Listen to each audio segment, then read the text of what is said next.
Helena, welcome to today's meeting, episode number 4. Thank you, Joe.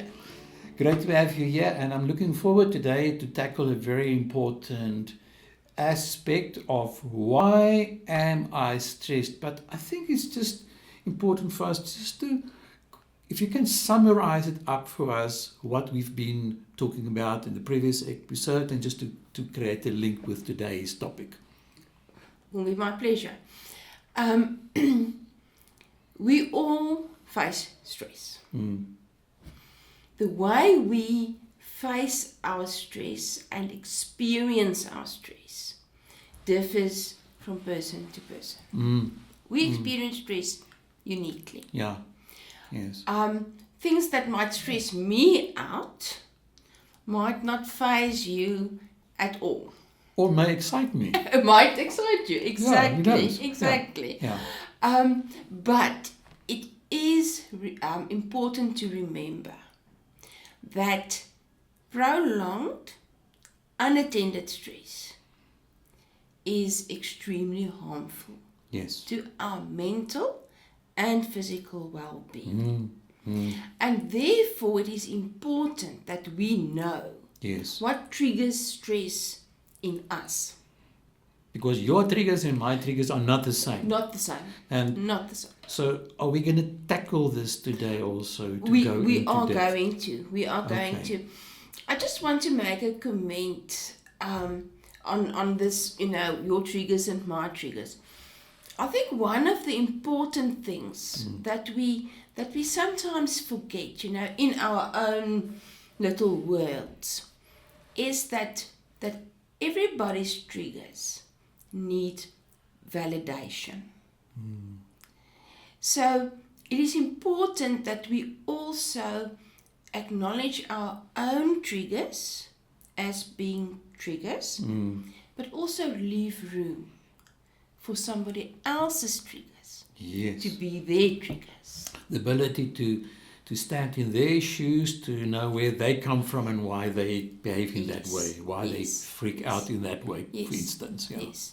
It's because I also think that can help with relieving our own stress if we understand where somebody else comes from within their own triggers. Yes. Okay.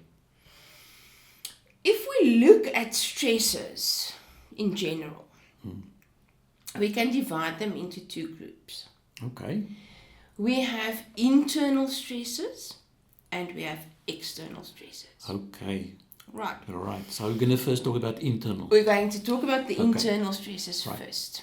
Now, internal stresses are created by our own belief systems and the way we measure ourselves in the world where we live in. So it's how the mind thinks and interprets things. Yes. Self-generated. It's a mindset. It's a mindset. Okay. It's a mindset. And often, this belief system that we have influences how we define success. Whether it is in the place of work or as human beings. And we tend to compare. Okay, so we have social media. Yes. Wonderful thing. But the root of a lot of internal stresses. Because of comparisons. Of comparisons. Because now you look at this lovely pictures on Yes. Instagram. This beautiful people Yes. having so much fun, Looking perfect. looking perfect, and you think to yourself, I will never be able to. Look that way, do Yeah. that way, be that way. Yeah. Or you might have a colleague which you deem as extremely successful. You look at that colleague and you think, what am I lacking? There's a nice saying that says that comparison is the thief of joy. And this is exactly what happens. And how we generate our own stress, because comparing leads to feelings of failure, feelings of not being good enough, feelings of not being worthy, Yes. having unrealistic expectations of ourselves. And the product of that is things like negative self-talk. Yes. So we give ourselves negative feedback the whole time. Yeah. It can be, we become pessimistic. Yes. Life loses its shine. We expect bad things to happen because we are not good enough for good things to happen to us. Yes. And that becomes a self-fulfilling prophecy. Imagine that, yeah. So it's basically all started in this case with a thought. And the thought becomes reinforced stronger and stronger. That thought is obviously based on certain experiences that we had once upon a time, maybe childhood. But the fact is, what I hear today is that that thought, like in this case, you use the example of comparison, becomes stronger and stronger and stronger. Eventually, it rules our lives, and now it starts to affect, like you said, the self-talk. Yes. And it influences,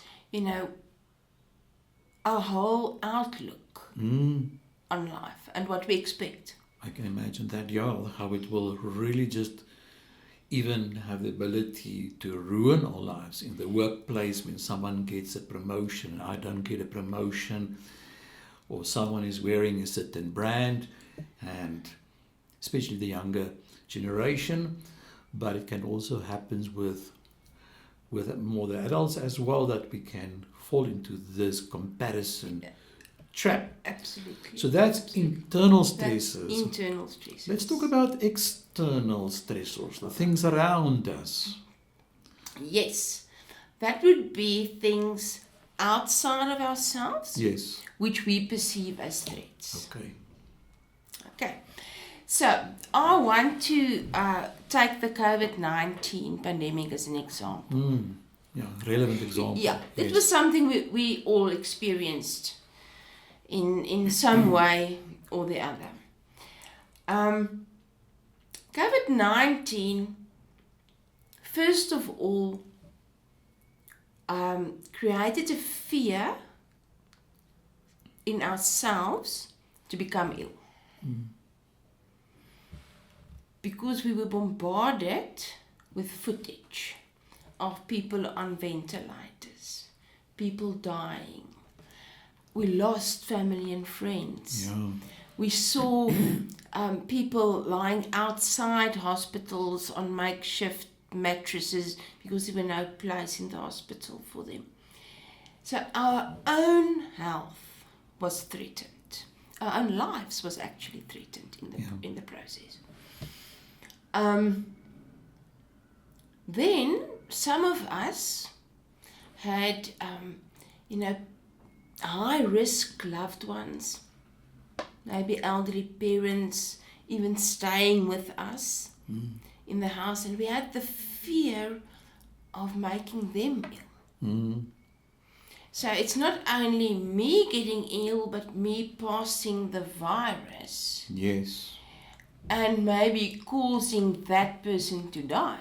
Yeah, like a two-way stress thing going on. And together with the fear, you also took on the responsibility of keeping that person safe. Yes. Right. So their lives were threatened. So it caused a lot of stress. People's livelihoods were threatened. The hard lockdown caused businesses to shut down. People lost their income. As the situation kind of prolonged, people lost their jobs. And with that, comes the whole thing of financial security. Mm. How do I make ends meet? Yeah. How do I pay the bills? Another thing that actually happened was we had this perceived possibility that the shops might run empty. Mm. And we saw people reacting to that. Yes. Yeah? Binge buying food, Mm. binge buying toilet paper. That was the funny part of COVID to me. Yeah, the news even made it worse. They blew it up. And you could see the visuals. Exactly. And on the very sad side, we actually lost loved ones. Oh. We grieved and we were bereaved. Mm. And in my personal situation, I lost 21 members of my family and circle of friends. 21. That is really a lot. Yeah. Sure. Yeah. And what I experienced was compassion fatigue. Mm. There just comes a stage where you cannot feel with those people any longer. You can't. You have to protect yourself. The one death after the other, the one coma, and how it affects you. It's like numb. Yeah. You Totally. just go numb. You just absolutely go numb.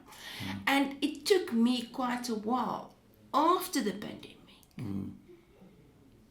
to recover to kind of the normal, empathy and sympathy and emotions and so on. So I'm not the only one. I'm just using myself now as an example. But lots of people went through that. Yes. I know of people who lost their parents, both their parents on the same day. How traumatic can that be? And what made it worse was the fact that access to hospitals were not even limited. It was like prohibited. Yeah. So you couldn't say goodbye. You didn't have that opportunity. Limitations on the numbers of people that were able to attend funerals. Had the effect that a lot of people were also not able to go and say that last goodbye. So it was a terrible time, and I don't think anybody was left untouched. But it serves as a very good example of how one event can cause a lot of stress on a variety of life's aspects. Yeah, when looking at COVID in retrospect now, I think there's so many lessons that we now can learn in terms of stress. And that we don't always have control over these things, because when we talk about external stressors, we don't really have control over it. It's around us, beyond our control. And the coping mechanisms that we require, you used the example of compassion fatigue when it goes on and on. Yes, there's deep lessons to be learned, and I'm so glad that we have this conversation here today to dive really deep into this aspect. Yeah. I think what is also important to remember, Jath, is that it is not only catastrophic incidences which cause us to experience stress. There are also extreme life events which we go through. It might be something like the death of a spouse or a partner, a loved one, somebody very close to you. That causes tremendous stress. Because over and above for the profound loss, the grief and the bereavement, which is acute, you also have a longer term effect. Because, for example, if you lose your life's partner, you also lose part of your identity. Yeah. Whether that is through death or divorce or whatever, you are not that person's husband or wife or partner any longer. So part of you actually dies. Yes. Yeah. Together with that, we often see financial implications. There's maybe a loss of an income. There's maybe a person that was not, insured well enough for the remaining spouse to be able to keep the house, for example. Now there's an adjustment in lifestyle, in everyday day-to-day living that needs to take place. Yes. And that causes us to experience what can become chronic stress, because this goes on over a very long time. Yeah. Even the administration around an estate taking 2-3 years. I mean, that's 2-3 years of continuous stress. Yes. And it does take a toll on us. It does take a toll. If we look at something like long-term financial difficulty, if you just cannot make ends meet, and you cannot see the light, you cannot see this changing, and every time you go to the shop, you are reminded of the cost of living just escalating, going up and up and up. This is a core source of serious stress. And some experts actually believe that financial stress is the most harmful of all forms of stress. And we often think, just make do with what you have. It's not that easy. It's absolutely not that easy. Yeah. Because often in a family setup, for example, you've got these kids, these children. So there's school fees, there's clothes. Now they grow like beanstalks. So every 6 months you need to buy new stuff because they've outgrown it. So the demands do not end. Yes, that's very true. That also explains to me why people experience financial stress so intense, sometimes even more intensely than health challenges, for instance, because of its ability to affect so many aspects of our lives. Exactly. When it comes to financial stress, I know many people, they say they can handle any stressor, but financial stressor, that's their weakness. Yes. That's their trigger point, that they don't know how to handle it when they can't pay the bills, when the budget is not meeting ends meet. Yeah.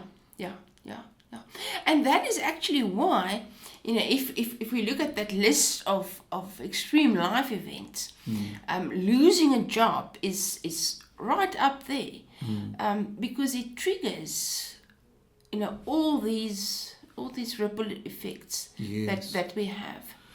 Yes, and serious illness. You just refer to health, but serious illness is also a trigger for stress. It can be yourself being diagnosed with a serious illness, or a loved one. And again, there's various reasons why that becomes a trigger. Firstly, there's the threat to our health, to life. Okay, and if we think right back to the ancient times, that was the first primitive fear. It was a threat to health. So something that is life-threatening will always be a trigger for stress. Yes. But now it actually goes further. What does serious illness mean in terms of finances? Mm. In terms of caring for that person? Mm. Often, a caregiver needs to change their whole lives. Mm. I mean, we know about people, resigning from their jobs to be able to care for a seriously ill spouse or child or parent even, So it has financial implications. Yeah. Which causes stress. There's a lot of hospital visits and doctor's visits, so it's up and down and up and down. So your routine is also upheaved. Yeah, disrupted, totally And disrupted. Yeah. Yes. Yeah. And some people really do not do good with that. Yeah. Some people are more adaptable and they can kind of take it in their stride. But some people really get stressed if their routines are disrupted. So that's actually another spin-off, of having somebody being diagnosed with a serious illness. And then, obviously in South Africa we have difficult socio-economical circumstances, which causes a lot of stress. We have extreme poverty. Yeah. We have unemployment. And, referring back to financial stress, we can imagine that extreme poverty and financial stress or unemployment must cause severe financial stress. Yes. We have crime. I mean, we all look over our shoulders every day of the week, the whole day, to try and keep ourselves safe. We have social and political unrest from time to time, which causes stress. So, being stressed in South Africa is actually a given. It's a reality, and I can imagine if there's some of our listeners or viewers now that stays in an unsafe environment, they stay in a house where intruders can just kick off the door. They're at work, but they worry about their loved ones at home now because when they work on shift. So these are the realities that we face in our country that contributes towards stress. Yeah. And then, I mean, the research that actually confirms that, makes absolute sense to us. Yes. If we just look at the world around us. Yes. Well, I think we've covered a lot of important things today regarding stress and why we get stressed, and just to understand our trigger points very, very accurately, to have a profound understanding of what triggers you, what triggers me, and to know yourself very, very much. Helena, is there anything else that you also feel is very important on this topic to add on? Yes, I think we can briefly refer to stress in the workplace per se. Because there are specific triggers that we find in the workplace. Yes. And it is important to realize that if you have a job, you most likely have stress. That is a given. Things that will trigger stress in the workplace for most people will be things like increased job demands, especially if that is associated with meeting difficult deadlines. That often causes us stress, and together with that, we experience that pressure to perform, no matter what. And if your job demands more than what you can deliver, you will experience stress. Things like job insecurity, we've referred to the financial implications, but also our jobs gives us our identity, whether we like it or not. It gives us purpose. So the threat of losing that might also cause us stress. Longer working hours is definitely a source of stress because it impacts on our work-life balance. So now you have challenges at work, you have challenges at home, and you kind of can't meet any one of those challenges. So that will definitely cause stress. Things like small things like excessive commuting, email overloads,